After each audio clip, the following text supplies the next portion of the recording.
Hi from me, Romy Stach, and welcome to Derech Eretz, the way of the world. In today's show, Ray Perkel defines the concept of speech.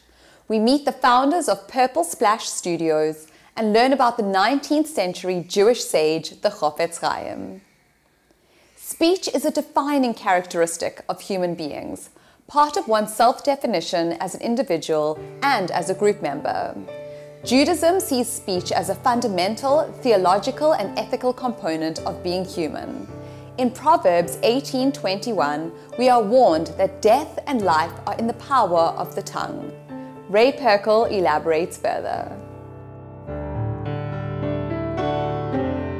Speech is a crucially important part of our human condition.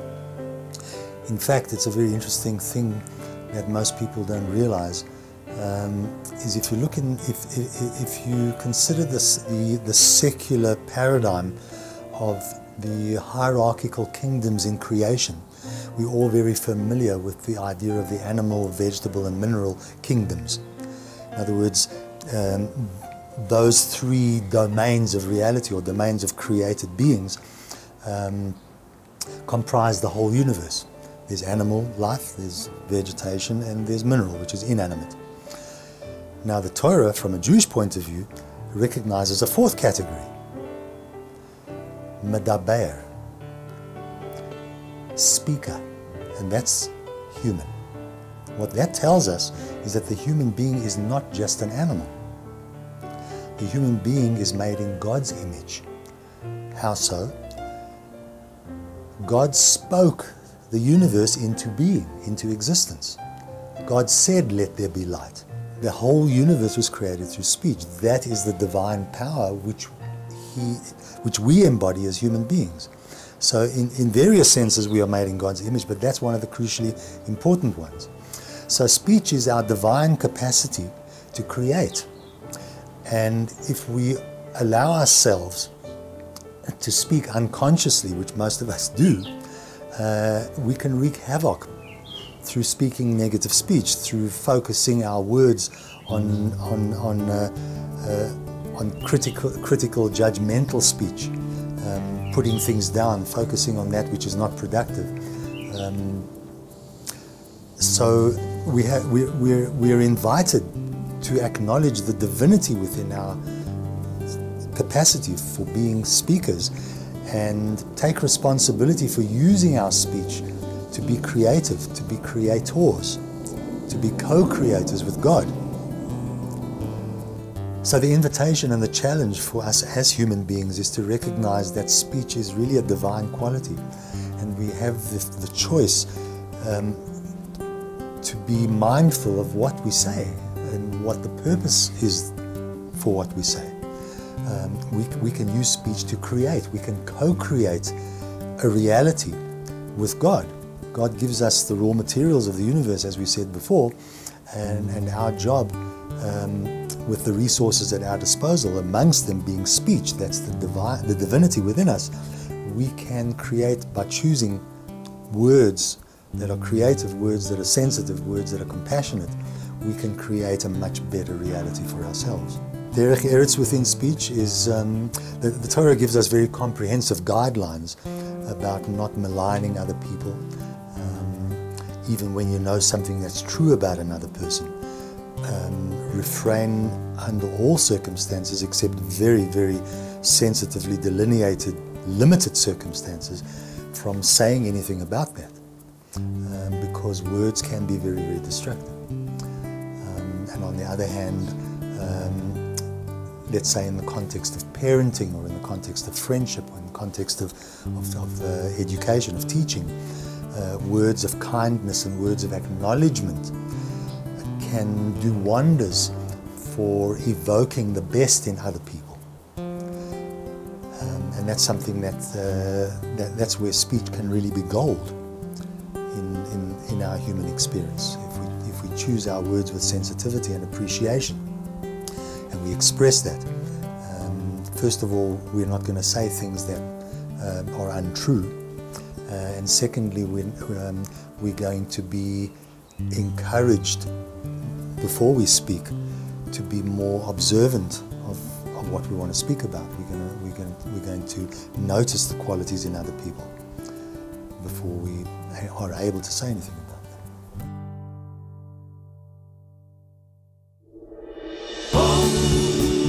Derech Eretz.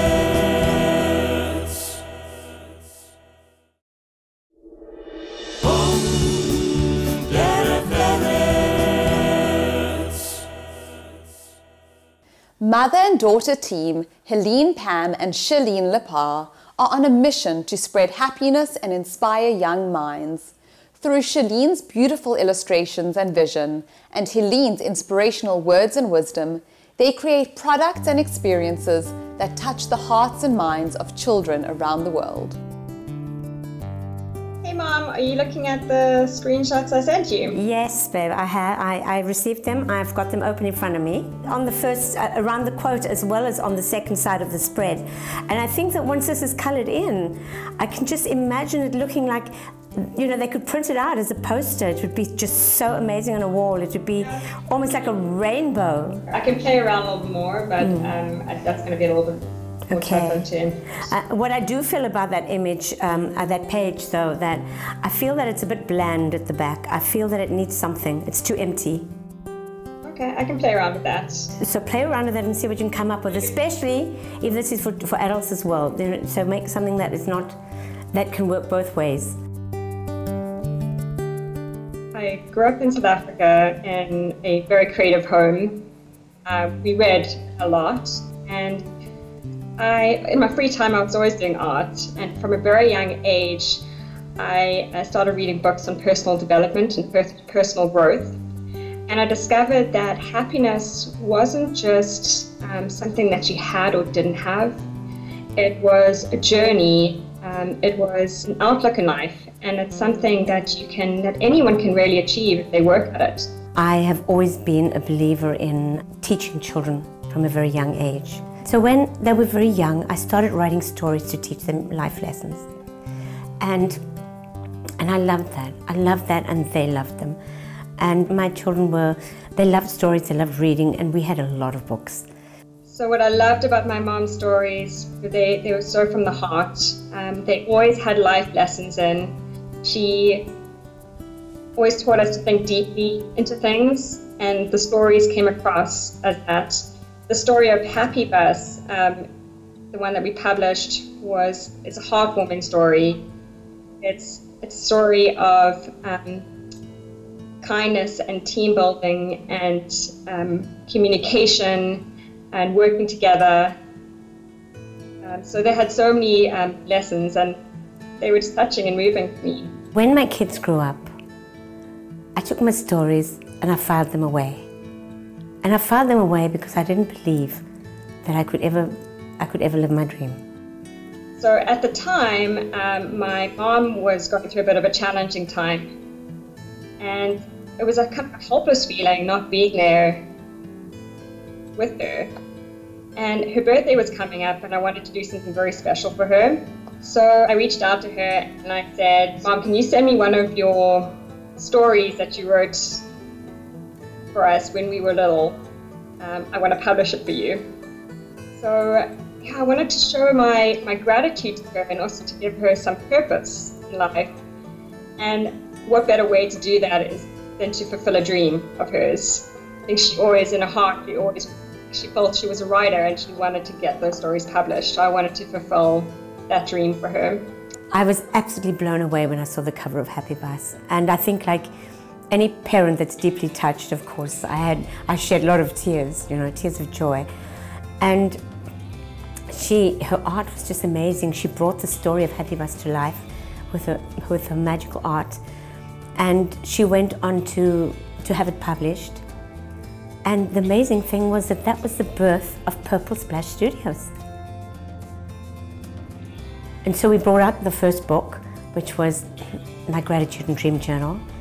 And to me, I always tell children that we must look at happiness as your roof, and your roof has to have strong pillars to hold it up. And gratitude, living in gratitude, and dreaming to eventually find your passions in life are two very important pillars of happiness.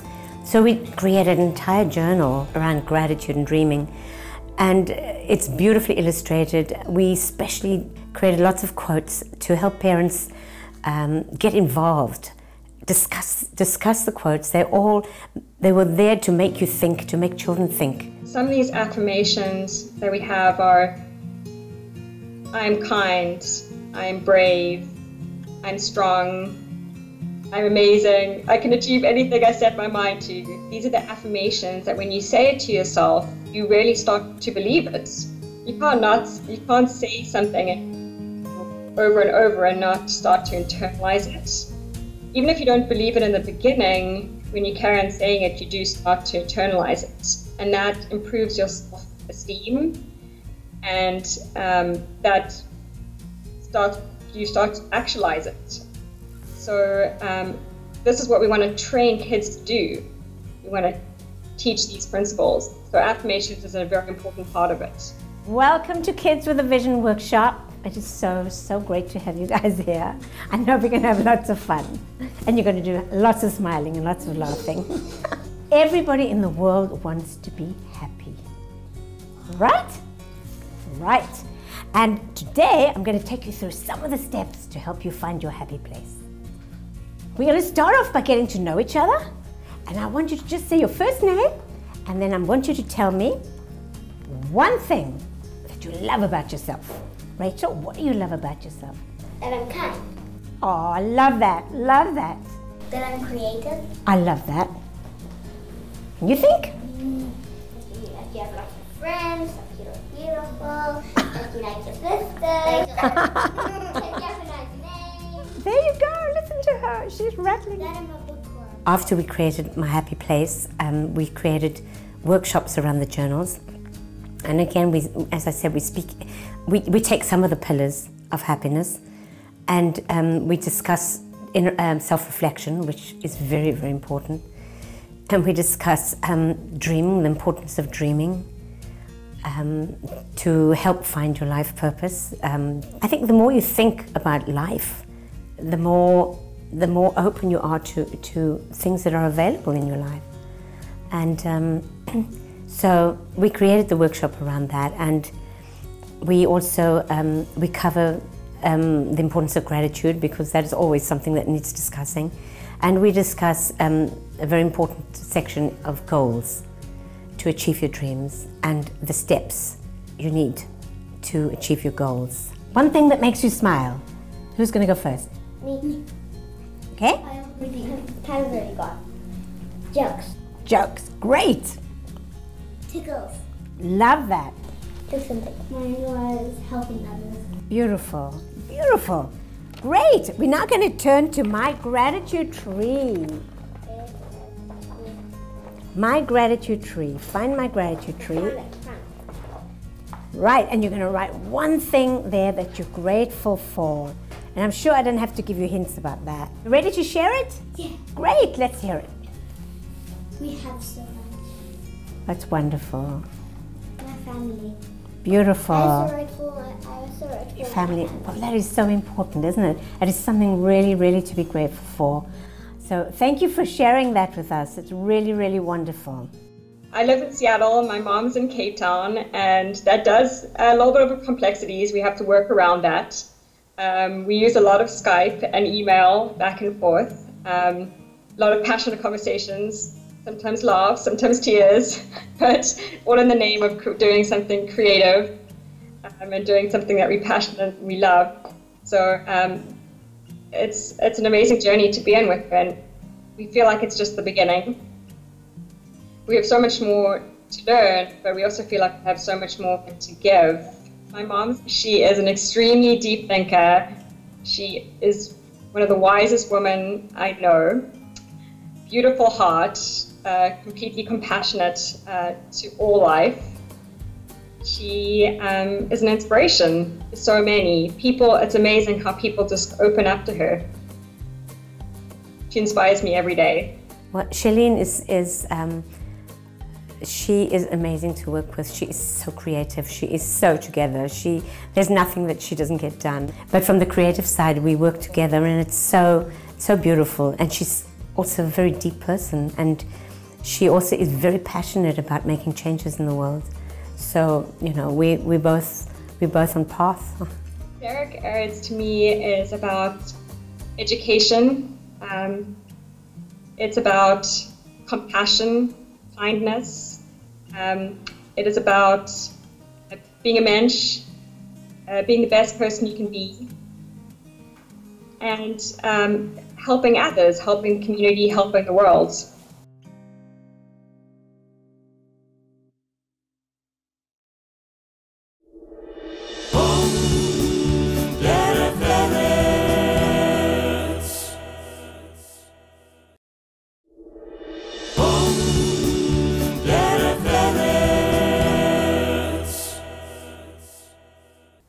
Talmudic and rabbinic scholar Rabbi Israel Meir Kagan was an ethical and religious teacher, venerated by Jews all over the world for his saintliness and learning. The 19th century sage is now universally known by the title of his first book, Chofetz Chaim, which speaks against the evils of slander and malicious gossip. Chofetz Chaim is one of the greatest rabbis and really one of the greatest Jewish people from the past 2 centuries. He lived in a little peanut of a town, a little place called Radin in Lithuania, Russia. You know, the boundaries weren't so clear in those days, and kingdoms were always changing hands. But he grew up in this tiny little town, and yet his influence spread throughout the entire world. He was one of the most knowledgeable rabbis of the generation. He was one of the most saintly rabbis of the generation. He was somebody who developed a reputation for honesty and ethics and love of people. And together with his tremendous scholarship, he really was one of the great leaders of the generation, as well as one of the great scholars of the generation. What was fantastic about the Chofetz Chaim was that he actually never went to yeshiva. He never studied in a yeshiva at all. And he was a very, very humble man and a very, very pious man. And he started to realize that Lithuanian Jewry was falling apart because people were actually not taking notice of each other, and people were not behaving correctly to each other. And he started writing this book. He was 35 years old when he started writing this book. And the book itself is actually called the Chofetz Chaim, which is not his name. So it was almost like an anonymous author was writing this book. And he then became, because of that, he became known as the Chofetz Chaim. And this book was all about guarding your tongue and about not speaking evil and about the laws of good speech. Chofetz Chaim was always very concerned with the way that people behave to one another. The first speech he ever gave was where he said, you've got to take care that your cows don't harm anyone else, that your animals are protected. And that was always a primary concern to him. Are we properly taking care of one another? Are we properly protecting one another? And that was a theme throughout his life.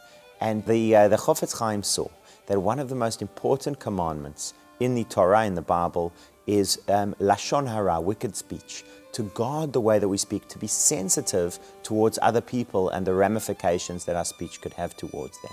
And he looked around and he said, this commandment is almost forgotten in the world. Who thinks it's a big deal what they say around their parlor table? Who takes note at what's discussed amongst friends? And yet, he says, God takes note. This is one of the most important commandments that God had given us, and it recurs time and again in various forms throughout the Jewish teachings. And he said it's also one of the most pernicious things. It's one of the most horrible things that one person can do to another, slander and gossip. And he took that on as a responsibility to educate the Jewish people about this commandment, about how to speak properly, how to speak sensitively, and he wrote on it, he spoke on it, and it was that which he did when he was still relatively a young man, which really, that alone would have set his fame for all future generations. Lashon hara literally means an evil tongue, and it is related to how we speak and that we need to use our tongue appropriately. And it's quite interesting because if you look at different commentaries in the Torah from the commentators about Lashon hara, we are told a lovely little analogy about the tongue and how the tongue is protected. The tongue is protected by the teeth and the tongue is protected by the lips. So there's always that barrier in front of the tongue to make sure that when you actually do use it, you're going to use it properly. So we are given 3 instances where we are told that we may speak Lashon Hara.